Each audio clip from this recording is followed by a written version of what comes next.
সেই মানুষ প্রকৃত অর্থে সুখী মানুষ, ধনী মানুষ, একই সাথে আল্লাহর প্রিয় মানুষ, ভালো মুসলমান, যে প্রত্যেকটা অবস্থাকে সে ওয়েলকাম করে, আলহামদুলিল্লাহ বলে। দুনিয়াতে সবকিছু যদি মনমতো হয় তাহলে এটা তো জান্নাত হয়ে যাবে। সবকিছু মনমতো হবে না। অনেকে দেখবেন অমুকে আমার সাথে এটা কিভাবে করলো, কিভাবে এটা বলতে পারলো, এই কথাটা সে কেমনে বলতে পারলো, আমি মেলাতে পারতেছি না। আমি কেন, এটা আশ্চর্যের কি আছে? চামড়া ঠোঁট দিয়ে সবই বলা যায়, বলছে, বোঝেন, এটা তো আমি আশা করি না। তা আপনি যা আশা করবেন সব মন মতোই যদি হয় তাহলে তো জান্নাত হয়ে যাবে।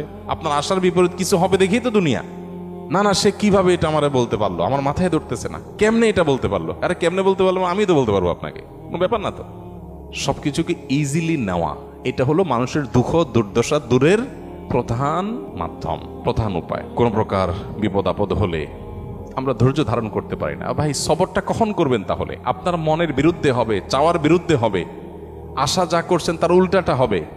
আপনার সাথে পড়ালেখা করে অনেক ভালো আছে, আপনি সেটা থাকবেন না, এখানে তো সবর, এখানে তো সবরের প্রশ্ন আসবে। সবরটা কোথায় করবেন তাহলে? সবই যদি মনমতো হয়। বহু মানুষ আছে যে দুনিয়াতে তাদের সব কিছু চাই, সব কিছু চাই বাস, আর অন্যের সাথে কম্পেয়ার করা এবং অন্যের কাছে আশা করা।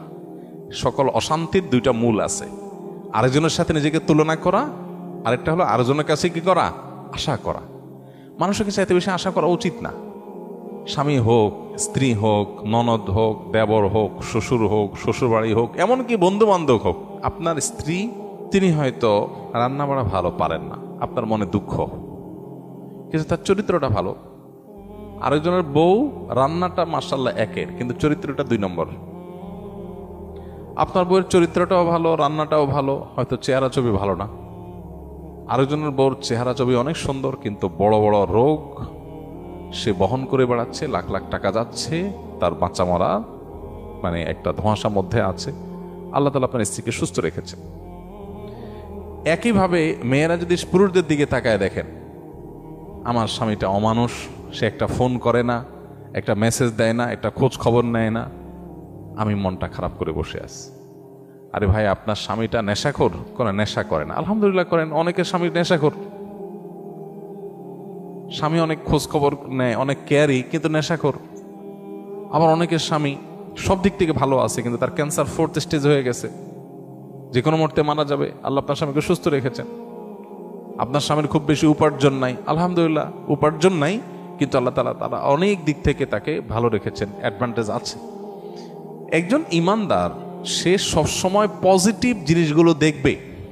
শেখ মোহাম্মদ মোতাওয়াল্লিয়া শারবি, মিশরের একজন বড় স্কলার, কোরআনে কারীমের একজন বড় মুফাসসির, তার একটা ছোট স্ট্যাটাসে তিনি লিখেছেন যে কারোর ঘর যদি চুরি হয়ে যায়, চুরি হয়ে চোরের সব নিয়ে যায়, সব বলতে যা যা নেওয়া গেছে, তারপরও সে ঘরে ঢুকে যদি দেখে যে খাটটা আছে, আলমারিটা আছে, আলমারির ভিতরে সব নিয়ে গেছে, আলমারিটা আছে, সে আল্লাহর কাছে শুকর আদায় করবে, যাক ভারী ভারী জিনিসগুলো নিতে পারে না, আল্লাহ শুকর, এগুলো চোরে নিতে পারে না, এগুলো যদি নিয়ে যেত আমি কি করতাম, যাক আলহামদুলিল্লাহ চোরে নিচে দেখে কিছু গেছে কিছু আছে, যদি আগুন লেগে পুড়ে যেত যাতে সব ছাই হয়ে যেত।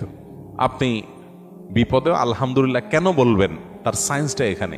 আপনি বাইক অ্যাক্সিডেন্টে পড়ে গেছেন, দেখতেছেন ঠ্যাং একটা নাই, কেটে আলাদা হয়ে গেছে, ওই অবস্থায় আপনি কিভাবে আলহামদুলিল্লাহ বলবেন, কিভাবে আপনি পরিতৃপ্ত থাকবেন, আল্লাহ শুকর আদায় করবেন? সায়েন্সটা কি? সায়েন্সটা হলো আপনি দেখবেন যে মাশাআল্লাহ আপনার আরেকটা পা ভালো আছে। এই একই অ্যাক্সিডেন্টে বহু লোকের 2 পা শেষ হয়ে গেছে, বহু লোকের জীবনটা শেষ হয়ে গেছে। আপনি যখন ওইটার দিকে তাকাবেন তখন বললেন আলহামদুলিল্লাহ, ওই সাথে কম্পেয়ার করলে তো আল্লাহ আমাকে ভালো রেখেছে। মানুষ ভালো থাকার জন্য তার মেন্টালিটিটা সবচেয়ে গুরুত্বপূর্ণ। আর এই কথাটাই নবী সাল্লাল্লাহু আলাইহি সাল্লাম মাত্র 3 শব্দে বলেছেন, আল গিনা গিনান নাফস। মানুষের মনের সচ্ছলতা, মনে থেকে যদি কেউ ধনী হয় সে হলো আসল ধনী, সে হলো আসল সচ্ছল। কেউ যদি নিজেকে অভাবী মনে না করে, আর যদি অভাবী মনে করে তাহলে কোটিপতি হওয়ার পরও সে ফকির। কারণ সে চিন্তা করবে আমার চেয়ে বড় কোটিপতি আরেকজন আছে, তাহলে আমার তো নাই। আমি সবসময় চিন্তা করবো আমার চাইতে খারাপ কত মানুষ আছে, আলহামদুলিল্লাহ অনেক ভালো আছে, আমার ভিতরে কোনো দুঃখ নাই। তো এই জন্য এই বিষয়গুলোর জন্য আমাদের মানসিকতার পরিবর্তনটা হলো সবচেয়ে গুরুত্বপূর্ণ বিষয়।